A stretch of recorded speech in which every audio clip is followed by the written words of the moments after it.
Want to stay up to date with everything that's happening on the show? Or do you have a story that you'd like to submit for one of our Listener Stories episodes?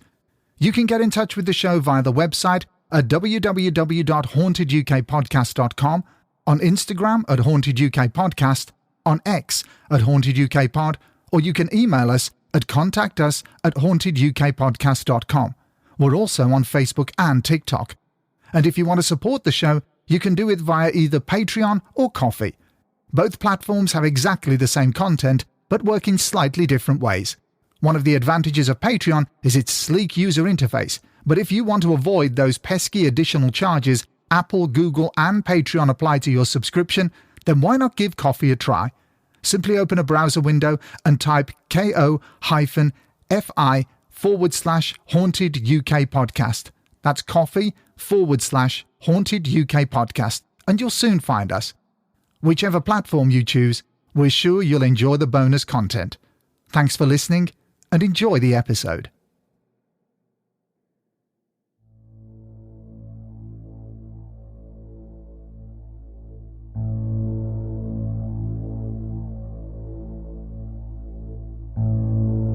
When there were almost 100 people working around you every day, you never really had time to take notice of strange things going on. Rumours would circulate about a particular room or the gossip about yet another caretaker leaving after 2 months, but you just got on with it and carried on. It was when the numbers started to drop because of relocation that things really began to get noticed. Part of Carole's story regarding her experiences at her previous place of work.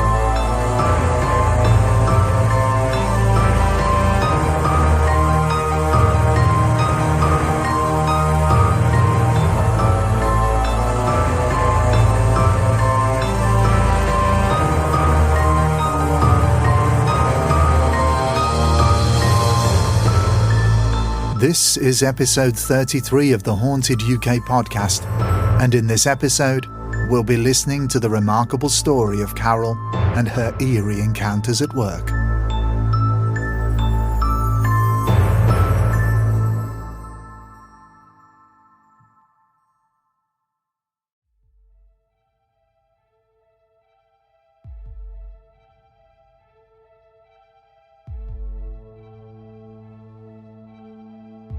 Listener Stories episodes have always been a favourite of mine, and judging by the listener figures, also a favourite of yours. There are so many that have been sent through and read out over the season finales, and all of them are amazing. But every now and then, a few come along that are so detailed and thorough that they need their own episodes, and this is one of them. The story was initially sent in by Carole, which isn't her real name, towards the end of 2022, and it was so enthralling that I asked if I could feature it as part of a full episode. She agreed, but asked me not to mention her real name and also to change the names of those involved as well as the location of where this took place. The final draft of this story has been fully approved by Carole, and she is happy for me to tell it to all of you in this episode. So here is Carole's story, as told from her perspective. I haven't had many jobs over the years. I've always been fortunate enough to enjoy the people and places I've worked at. In the early 80s, I started working for a mail order company which had begun to grow quite quickly. Their new premises was to become a springboard for what they are involved with today. Back then, sales came from advertising, full-colour catalogues and leaflets. These were handed out in towns and cities, as well as distributed via mail drop personnel. At the time, It was an entirely new and exciting way to buy items such as clothes, furniture, gardening equipment, toys, all sorts. As the years went on, the company merged and changed its way of operating, changed its ethics of customer service, and also changed its location. The move meant that I had to travel around 40 minutes to get to work instead of the 10-minute bus ride that I'd been used to for nearly 2 decades. But before all of that could happen, stock had to be sold, office staff had to be moved, and the building needed a new owner. Bit by bit, the warehouses and offices were emptied, and the staff were relocated to take up their new roles. A very small handful of us were asked to stay at the old building until its sale was finalized. I really didn't mind this at all, even though I would be pretty much alone for my entire shift in the offices answering phone calls. The company began operating a 24-hour customer service helpline, which would run from both the new building and the old one, with the old building handling the night calls from 8 p.m. to 6 a.m. This was my new shift. Now, don't get me wrong, working nights and through the early hours was a bit of a pain, but the money was very good. And I didn't have the hassle or bother of being part of a large office setup anymore. The building was originally constructed in the late 1800s, but had been modified and modernized over the years to help it take on its various roles. There was always a kind of creepy element about it, though. It's difficult to put a finger on it, but there was something about it that, if you were alone, made you look behind and made you move a little quicker than you normally would. Stories of things moving around and sightings of strange figures out the corner of the eye had been a rare source of gossip over the years, but it really wasn't something that people took much notice of. But back then, there were more people around, the place was busier, and it was never opened up at night. It worked out that there were only 6 people in the building at any one time. 1 security guard who was in a cabin at the gatehouse, Darren who was the night caretaker, and 4 office staff including me. The 4 of us had our pick of the best offices across the 3rd floor, which was at the top of the building. This meant that there was a lot of space between us, consisting of corridors and adjoining offices. But this is what we all signed up for and were expecting: to be able to work alone and pass the time in between calls. I chose to bring books in to read. Others brought radios and CD players and got through the night that way. But it wasn't long before things started to come to our attention. Strange things. A couple of weeks into my shift, I began noticing that when I would return from the toilet or from speaking to a colleague, items in my office would seem to move around. My pen would never be in the same place. My chair would be tucked under when I knew that it was a few feet away from my desk before. Things like that. You just assume that it is somebody messing around with you, but in this case, there were only 4 of us in those offices, and all of us were in different areas of the 3rd floor. Now, I'm not saying that it would have been impossible for someone to pull pranks. I'm just saying that it would have been difficult. So, the first really frightening experience that I had was in the early hours of a Thursday, around 2:30 a.m. I'd made a coffee, took it back to my office, put it on my desk, made my way to the toilets, which were towards the center of the 3rd floor down a long corridor. This corridor had double fire doors every 50 feet or so, with 2 narrow glass panels stretching almost the whole height of the door. And that's when I saw her. Way ahead of me, I could see a woman with blonde hair, wearing a white blouse and black skirt. Initially, I thought that it was Jill, who was also on shift that night. I couldn't tell for definite, as the glass in the fire doors obscured a lot of the corridor, but I was certain that it was Jill. I saw her turn and disappear into where the toilets were, so I picked up pace so I could say hello and have a chat. I got through the next set of fire doors and through the toilet door to find the room completely empty. I could have sworn that I'd seen her enter these toilets, but there was no sign of her at all. However, one of the taps on a sink over on the far left-hand side was on full blast, so I went over to turn it off. As soon as I turned the tap, the room went completely cold. Then the lights went out. The only light was a very dim green fire exit sign that was lit above the door that I'd just come through. I had goosebumps all over me and had the horrible feeling that there was something else in that room with me.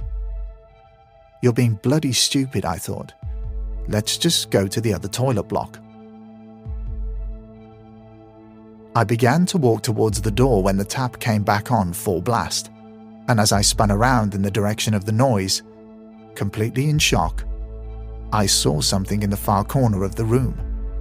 Something dark, tall, and looking as if it was hovering intently just off the ground. It sounds mad, but it looked like a long, dark cloak just floating there. Absolutely petrified, I quickly moved for the door. Suddenly, the lights came back on, and I quickly turned around again in the direction of the dark figure. But there was nothing there at all. The room felt normal again. I really wasn't sure what had just happened. Had I imagined it? Was I just tired? I walked back over to the tap and turned it off, then left to go to another toilet block. I was in two minds whether to drop in on Jill and tell her what had just happened, but I decided against it.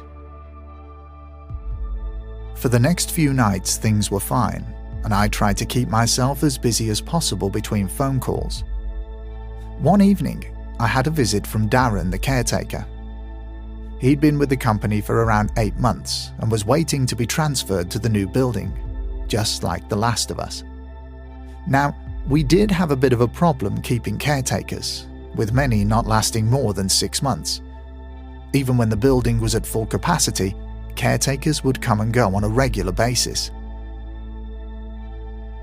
Again, there were always rumors about the basement, but who hasn't heard stories of a haunted cellar or basement? I'd personally never been down there. I never had the need to, but I'd been told that it was a huge space, stretching to almost the whole footprint of the office section of the building.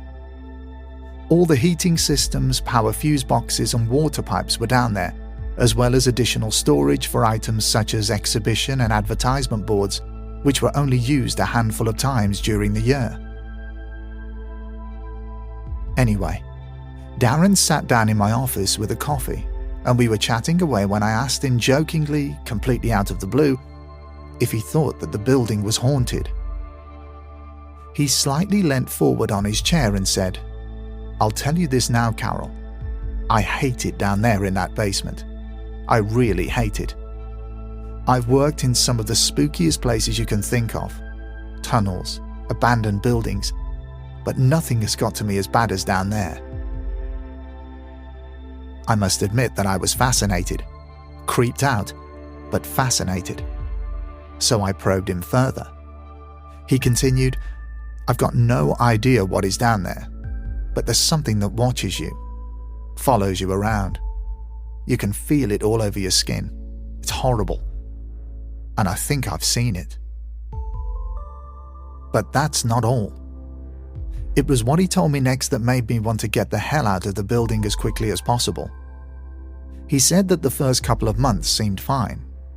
He wasn't someone who scared easily.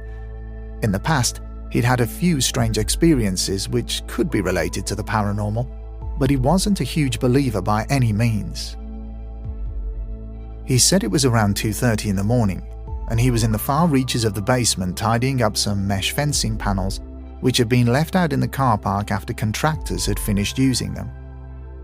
There was the usual humming noise of the heating and electrical systems going on in the background as he worked, but he could also hear a clicking noise which he'd never heard before. According to Darren, it sounded like the noise a Geiger counter made when it was near radiation. He put his brush down and started walking back down the corridor towards his office near the basement steps at the side of the building. He said that every now and then it sounded like it would change direction and then stop, but it would then start again from the same direction. When he got to his office, the noise stopped completely. But then he heard the distinct noise of footsteps coming from the corridor which led down the entire width of the building. Hardly anybody came down to the basement, so his initial thought was that it was one of us trying to find him because of a problem upstairs. But why didn't we phone down to him like we always did when something was wrong? He said that these footsteps were quite loud, as if someone was wearing high heels.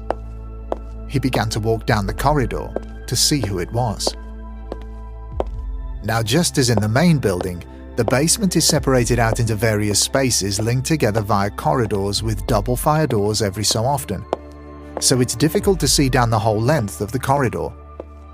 But in the distance, Darren thought he could see a woman with blonde hair, wearing a white top and black skirt. I did my best to keep a poker face, but inside, I was absolutely stunned. Darren continued to tell me that he saw this woman get to the end of the corridor and turn left, which is the only way she could have gone. Now, around 20 feet down this left-hand turn is another fire door which leads into a room full of racking and filing cabinets. Apparently there were all sorts of documents down there going back years, but more importantly, it was a dead end. The only way out was to go back the way you came. Darren told me that he opened the door and the lights were off. Strange, he thought. Why hadn't she switched the lights on? He felt around on the wall by the door and found the light switch and flicked it on. In a few seconds, all the fluorescent lights blinked into life, but there was no sign of the woman. He called out to ask her where she was, but there was no reply. It was then that the Geiger counter clicking sound started again, and it sounded like it was coming from the back of the room.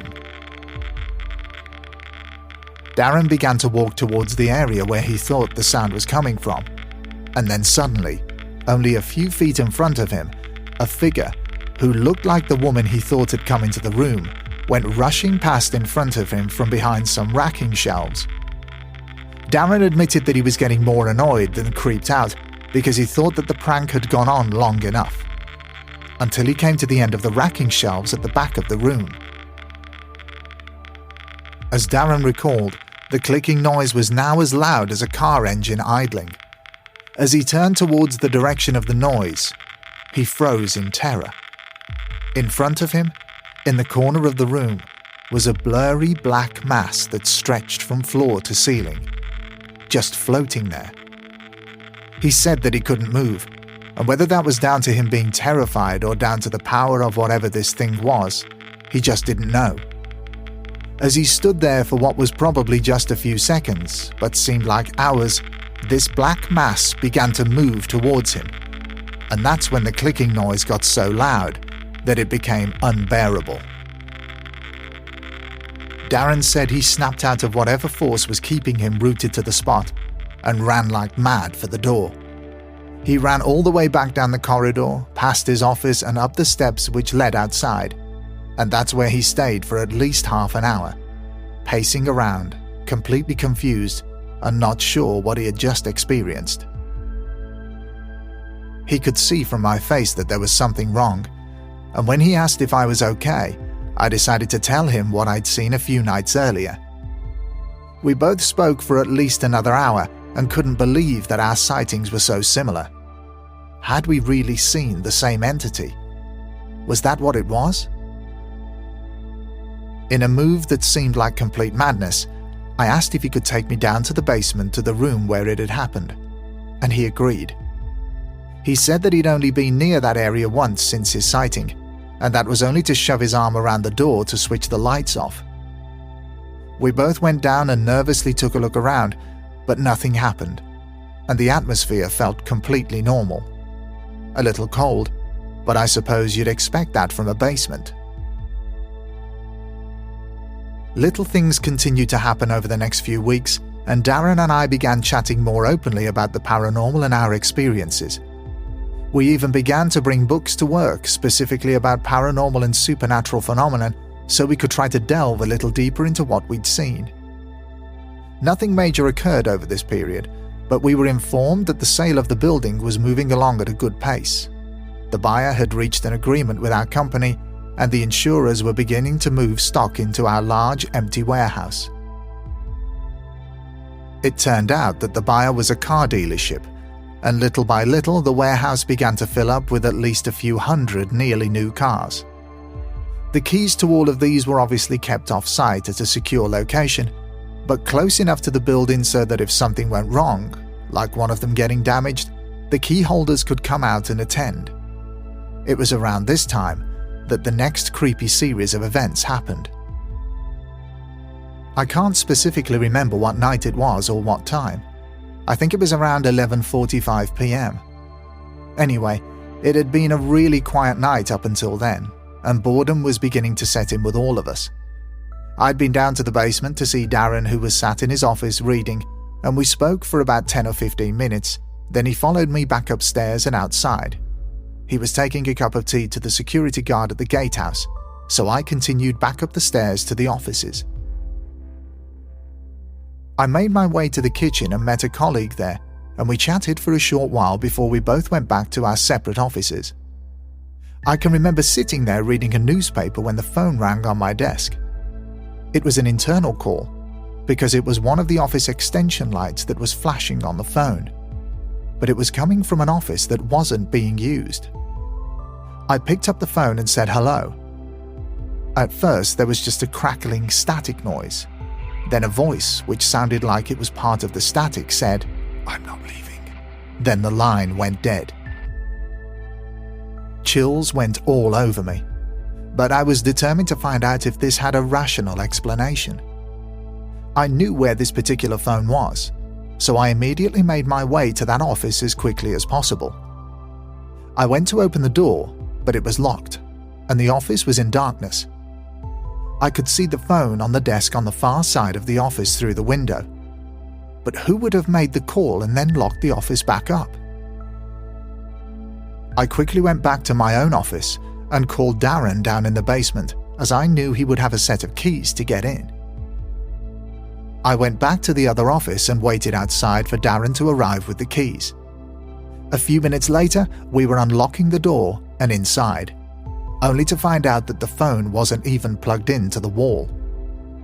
Darren asked if I was 100% sure that I had heard a voice, and was I also sure that it had come from this office. I was positive, but we were both completely stumped as to whose voice it was, and how could it have come through a phone that wasn't even connected to a line.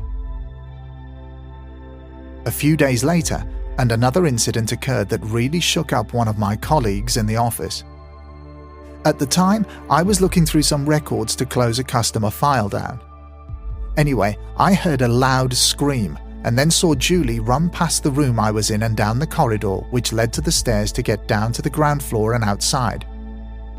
I can remember on that particular night, the weather was awful, and it was pouring down outside. I stopped what I was doing and went after her, thinking that she'd had some extremely terrible news or something like that. I found her sat in her car with the engine running, and in tears. I knocked the window, and she told me to get into the car as she wasn't going back inside. I got inside and asked her if everything was okay, to which she replied that there was no way she was going back inside that building after what she'd just seen. She was really shaken up. She was panicking and crying. Something had frightened her so badly that she was insistent she was going to quit her job on the spot. I calmed her down a little and asked her to tell me what had happened. By this time, the rest of the office staff was standing by the door looking out over the car park at us. I persuaded Julie to come back inside and we'd go to the kitchen and have a coffee. She agreed, but made me swear that I wasn't going to leave her on her own. I gave her my word, and we went back inside. We sat down in the kitchen. She was incredibly jumpy, distressed, traumatized. Shakily, she began to tell me what had happened and started with something along the lines of, "You're going to think I'm mad." But little did she know what Darren and myself had already witnessed. She said that she'd got up to go to the toilets after finishing a call with a customer. Whilst washing her hands, the lights in the room started to flicker. Now, this next bit could have come straight from a scene in a horror movie, but Julie swore that this is what happened to her. As with most toilets and washrooms, there were mirrors above the sinks, and as Julie looked up when the lights began to flicker, she saw a blonde-haired woman in what looked like a long white cotton nightdress standing facing the wall directly behind her. Julie quickly turned around, shocked to see someone else in the room when she thought that she'd been alone. According to Julie, within a couple of seconds, the woman turned around to face her. But she had no face. It was just a dark void.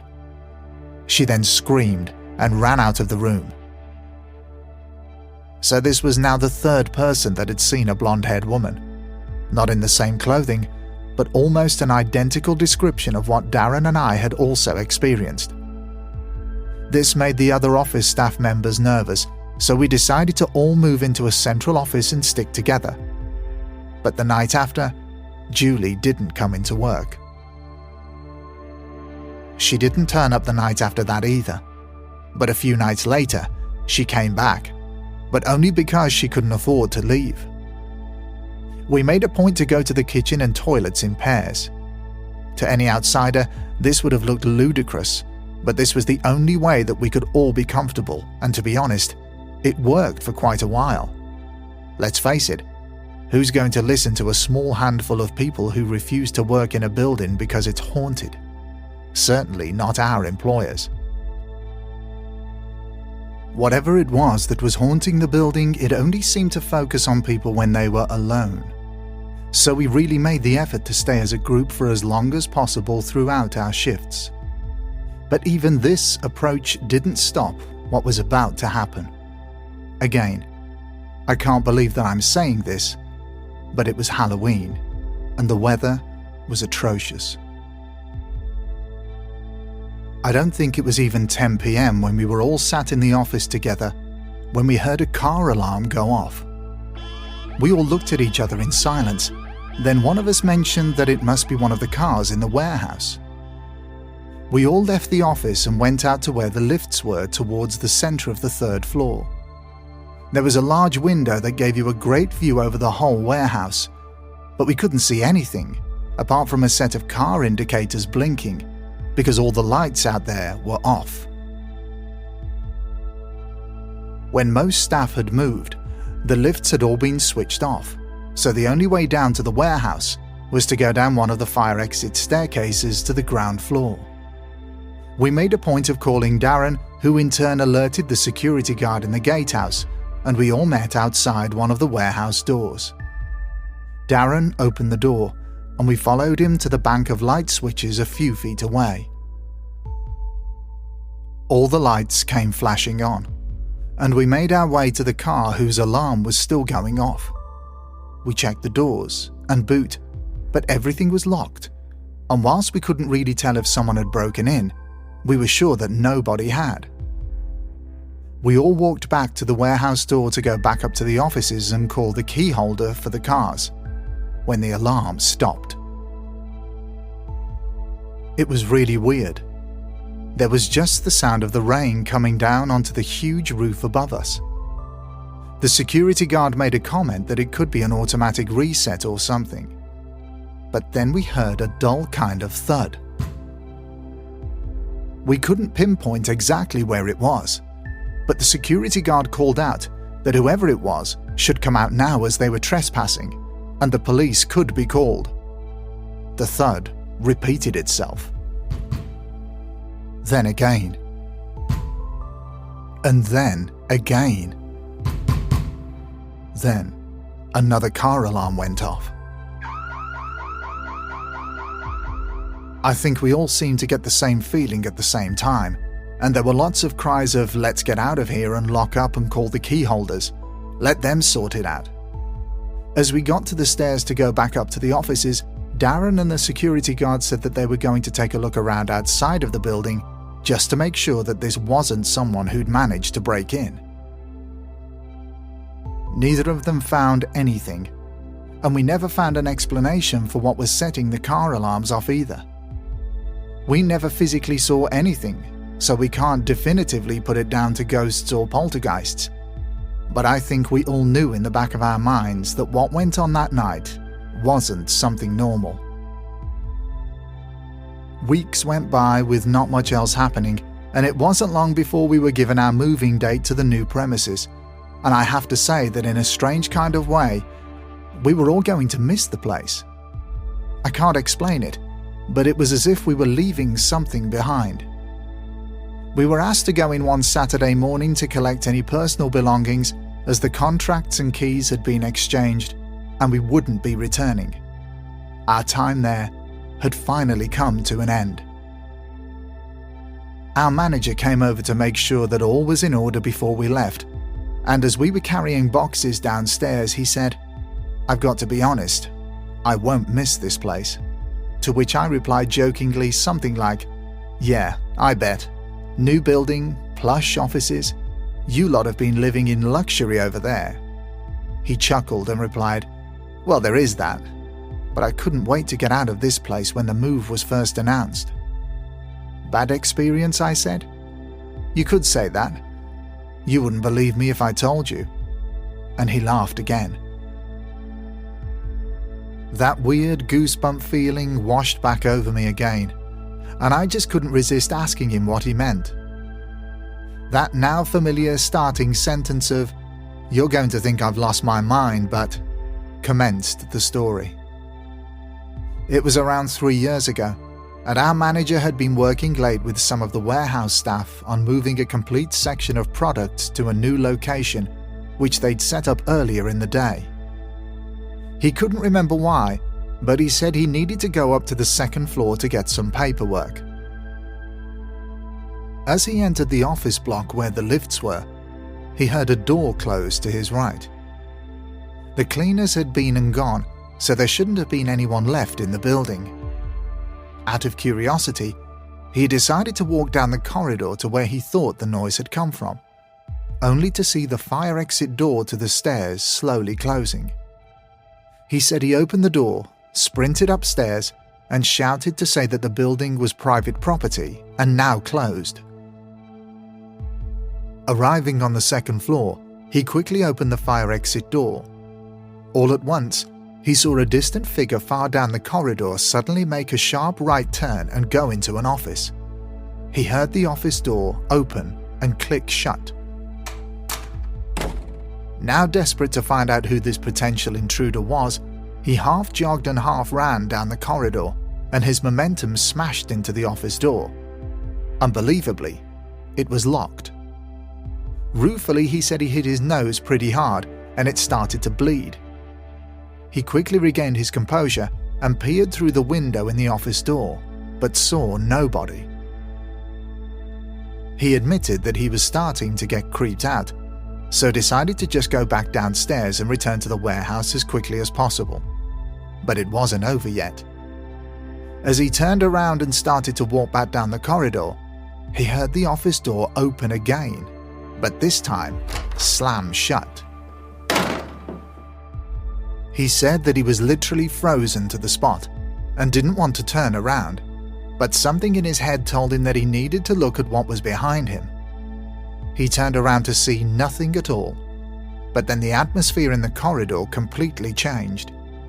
He described it as a feeling of being watched, but also of something making the environment so incredibly uncomfortable that he just wanted to run, but couldn't. Then, about 10 feet in front of him, a black cloud-like mass began to form. Slowly at first and quite transparent, but as it grew in size, it also grew in its density, becoming darker and darker. He said it got so large that he could hardly see the corridor behind it. After what seemed like minutes but was probably only a matter of seconds, this huge inky mass took off at ridiculous speed down the corridor away from him, seemingly able to penetrate through the double doors as if they weren't there. He then recalled that the atmosphere returned to normal in a split second, as if nothing had ever taken place. so he literally bolted as quickly as possible back to the warehouse. But just before he got there, he said that he took a moment to gather himself and calm down. The last thing he wanted to do was to cause any type of panic, but also, who would have believed him anyway? I told him that I believed him, because I'd had my own experiences in the building, but I left it at that. He was intrigued to find out what, and I told him that we'd catch up at the new site and have a chat, but we never got around to it. As far as I know, the building changed hands a few more times before finally being demolished as part of a new development, which is now a large industrial estate. I did try to do some detective work with Darren to try and find out if there had been any accidents or deaths in the old building, but we couldn't find anything. Maybe we were digging in the wrong place. Who knows? I've never experienced anything else which you'd call paranormal since, but I do still wonder if whatever was in that building has somehow stayed on the land and is now roaming around in one of those new industrial units. For the sake of the people who work there, I really hope not. I've since moved on to retirement and am now enjoying pottering around in my own little world. Unfortunately, I lost touch with many of the people I worked with, including our little group who had our own set of creepy adventures inside that old building. Except for one, Darren. We're still good friends even today, and I know he'll be listening when this story airs. Thank you for helping me craft this whole series of events into something a little more structured, and I really hope the listeners enjoy my story. A massive thank you to Carole for initially sending this story in and then for allowing me to work with her in putting this together as a full episode. The paranormal is an extremely tricky topic to be able to judge your own reactions to. What would you do? How would you react to situations such as these? Would you freeze? Panic? Faint? Let us know. It also fascinates me that out of a large workforce, only a small handful of people ever experienced anything. This is a similar story in small parts to one that happened years ago at an old K's catalogue distribution centre. But in this workforce, there were thousands, not hundreds, and although the experiences were of a similar type in nature, only a handful of people ever saw anything. Are these individuals somehow chosen or gifted with the ability to be more sensitive to their surroundings than others? Do they possess some sort of sixth sense? If we are to believe that something like the stone tape theory is an accepted avenue of science, then this suggests that past lives or, in some instances, moments in time, can be somehow stored or absorbed into the surrounding environment. These moments or snapshots of someone's life can then be accessed and replayed by someone who is sensitive to their existence. This could explain why, when the majority of ghosts are seen, they are repeating the same pattern over and over again. For instance, a phantom hitchhiker will always tend to haunt the same stretch of road and disappear in almost the same area with every occurrence. But what about poltergeist activity? Are these same sensitive people able to somehow trigger these phenomena into action? And what do you think about Carole's story? Do you think Carole and her colleagues were sensitive to something supernatural stalking the corridors of this very old building? After all, there are multiple witnesses, all seeing something very similar. Or do you think there is a more rational explanation? Or have you ever had a creepy experience in your workplace? Have you also worked with the unknown? Or even do you recognize the events in this episode yourself? Have you also encountered the ghostly blonde lady in the basement? Let us know your theories and stories. We would love to hear from you. Contact us at Twitter at HauntedUKPod or on our Instagram page. As with all types of paranormal activity, unless you've experienced it, it all comes down to what you believe. But if you do find yourself looking over your shoulder at work one day, and you're not sure why, always keep your wits about you, because the next person to see a distant phantom figure fleeing an old dusty unused office could be you.